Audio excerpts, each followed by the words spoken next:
Bismillahirrahmanirrahim. Assalamualaikum warahmatullahi wabarakatuh.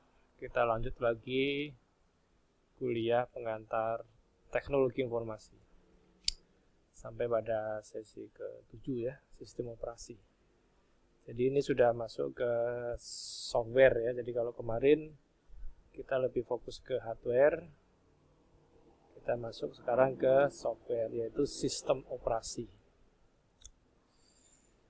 Nanti kita akan bahas beberapa hal, diantaranya perangkat lunak atau software, kemudian perangkat lunak sistem atau sistem software, sistem operasi atau software sistem operasi. Secara singkat, sistem operasi atau kita sebut OS ya, operating system sama aja, boleh aja. Sejarahnya, kemudian layanannya atau fitur-fiturnya, komponen-komponennya, kemudian memilih ya, operating system.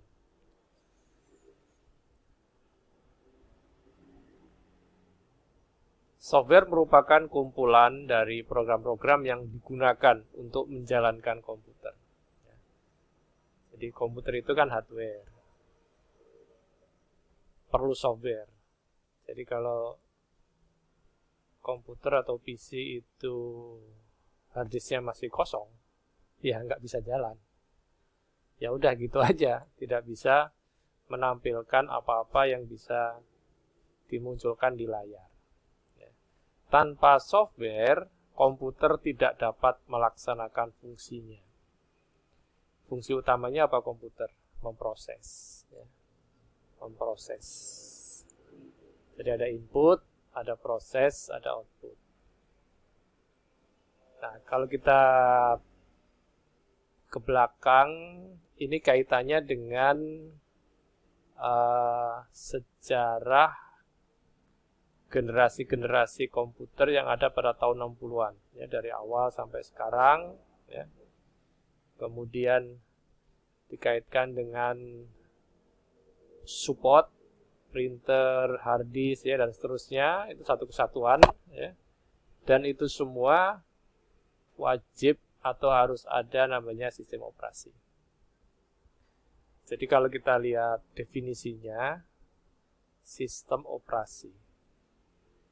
Jadi ada kata-kata operasi. Operasi artinya dijalankan, ya, beroperasi, menjalankan fungsinya, dapat dipakai, dapat digunakan. Gitu. Jadi kalau kita beli laptop itu misalnya itu ada dua pilihan. Ada yang pakai DOS, itu berarti tanpa Windows. Ya.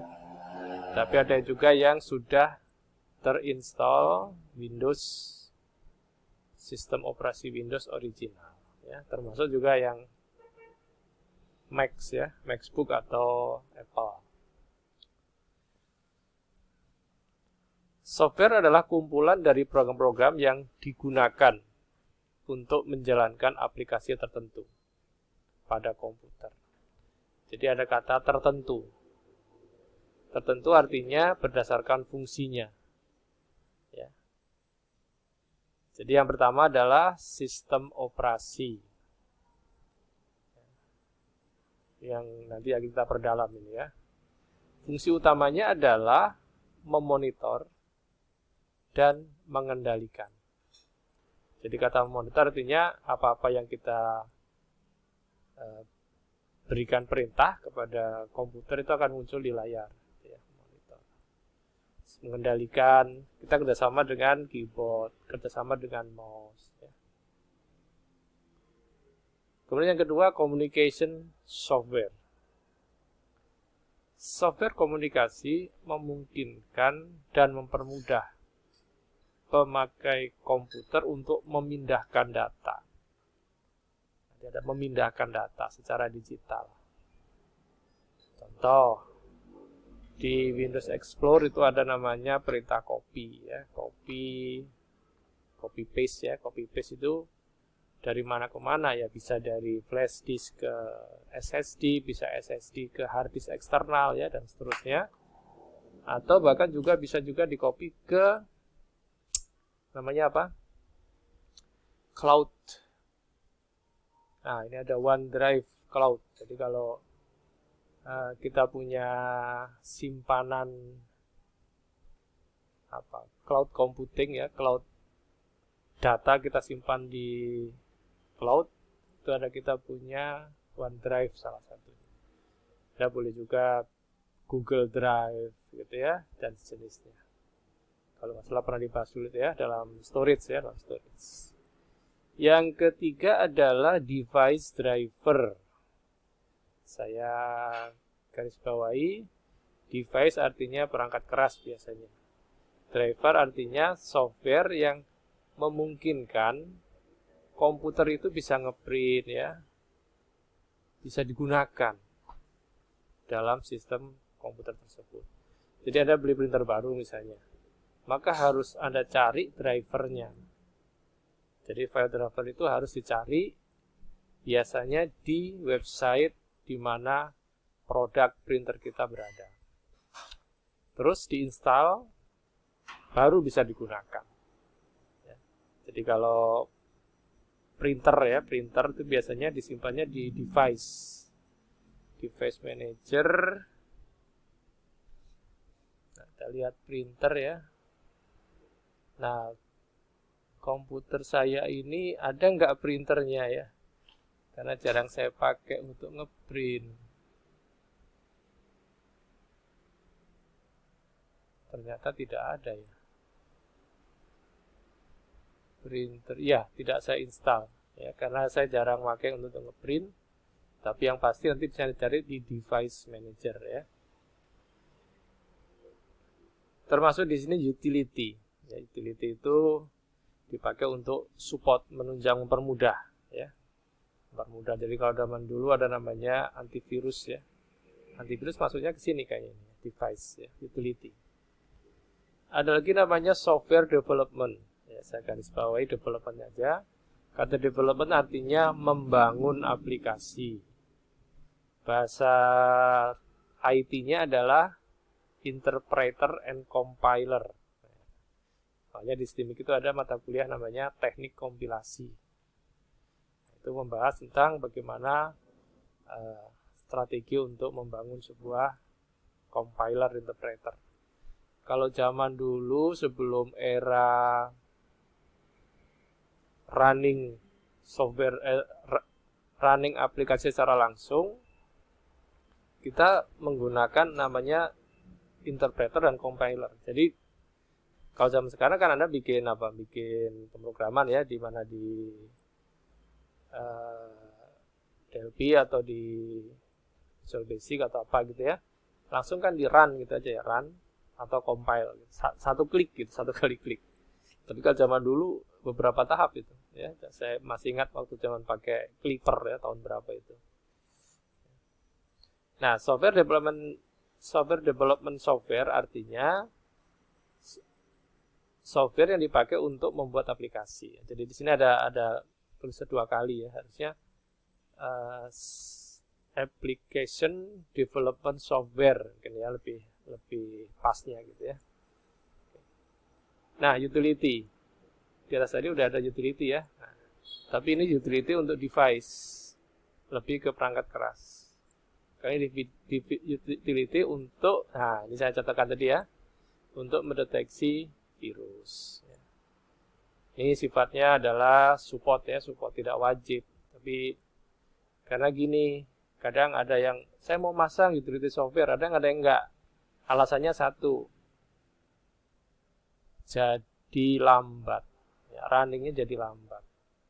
Ada yang install antivirus 1 wajar, 2 terlalu paranoid. Resikonya di apa? Di kecepatan prosesnya, jadi lambat ya, jadi lambat. Nah, oke, kita lihat contoh dari OS atau sistem operasi. Sistem operasi berfungsi untuk mengendalikan hubungan. Jadi ada kata pengendalian ya, bukan pengaturan ya, mengendalikan. Jadi apa aja yang dikendalikan? Hubungan antara keyboard, CPU ya, komputer utama, monitor ya, mouse ya, pokoknya segala macam. Semua itu diatur oleh sistem operasi.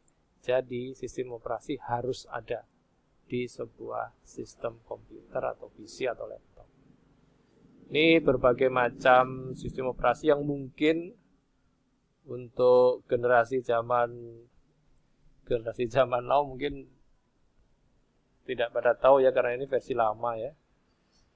Yang paling baru versi berapa ini? Windows Me itu tahun 2000. Ya, 20 tahun yang lalu. Ini Windows XP itu terakhir disupport itu tahun berapa ya? Tahun 90-an mungkin ya. 90-an. Windows NT itu masih ada dan diperbarui. Di sini ada Linux, SUSE Linux itu untuk Linux. Jadi secara mendasar ada 3 ya yang sering dipakai itu Windows, kemudian OS Mac ya, atau Macintosh atau Apple. Terus satu lagi adalah yang open source, yang model kayak Linux dan teman-temannya. Linux itu sendiri banyak sekali, beragam sekali versinya ya. Ada Red Hat, ada Mandrake, ada Indonesia juga punya kalau nggak salah ya, Linux versi Indonesia gitu. Ya. Tapi kesini seiring dengan semakin terjangkaunya harga operating system original dari Windows, maka saya juga kurang tahu kenapa Linux itu jarang diobrolin, jarang dibicarakan lagi. Sekarang setiap laptop baru, ketika Anda beli laptop baru di tahun 2000, mulai tahun 2018 mungkin ya, 2018, 2019, itu sudah terinstall Windows original, ya, tergantung versinya. Jadi kalau 4 tahun, 3 tahun yang lalu sudah masuk Windows 10 kan, Windows 10. Mungkin ini ya, prediksi saja, ketika Linux muncul, itu karena Windows-nya mahal. Gitu. Jadi nggak kuat beli ya, jadi harga laptop jadi naik 1 juta misalnya gitu kan. Mungkin bisa jadi Windows yang sekarang itu ditekan harganya, jangan mahal-mahal ya, Windows Microsoft supaya terjangkau gitu ya. Nah nanti kesini kemarin terakhir itu saya digital license ya, jadi ada Windows yang versi DVD gitu ya, dalam bentuk fisik ya, diinstal. Itu ada sekitar 1 juta, 1,5 juta lah gitu ya harganya rupiah. Tapi kalau mau digital license ya, saya pakai digital license. Saya pakai versi yang ada di bawaan dari laptop. Ya, jadi laptop saya pakai OS-nya berapa ini? Mana OS-nya? Windows 10 Home Single Unit versi 2004 diinstal tanggal berapa ini? Juli. Sekian ya. Jadi ketika kita beli laptop dan diberikan OS original, maka kita punya hak selamanya untuk OS seri itu. Gitu kan, setiap OS itu punya nomor seri kan. Nomor serinya berapa ini ya? Ini kayaknya ya, mungkin ya, kayaknya ini. Jadi nomor seri itu nanti dipakai untuk identitas kita sebagai pemilik dari itu. Nah, sistem operasi yang paling banyak digunakan di dunia saat ini adalah Microsoft Windows. Ya, jadi paling banyak, paling populer. Ya. Selain itu ada Linux dan Mac OS ya, Mac OS. Jadi kalau Linux saya pernah pakai aplikasinya aja ya, Linuxnya belum pernah pakai ya, seperti OpenOffice itu pasangannya Linux gitu. Nah, kalau ini versi untuk Apple ya. Ini Windows-nya kayak seperti ini, tampilannya ya udah berbeda. Oke. Kita break dulu.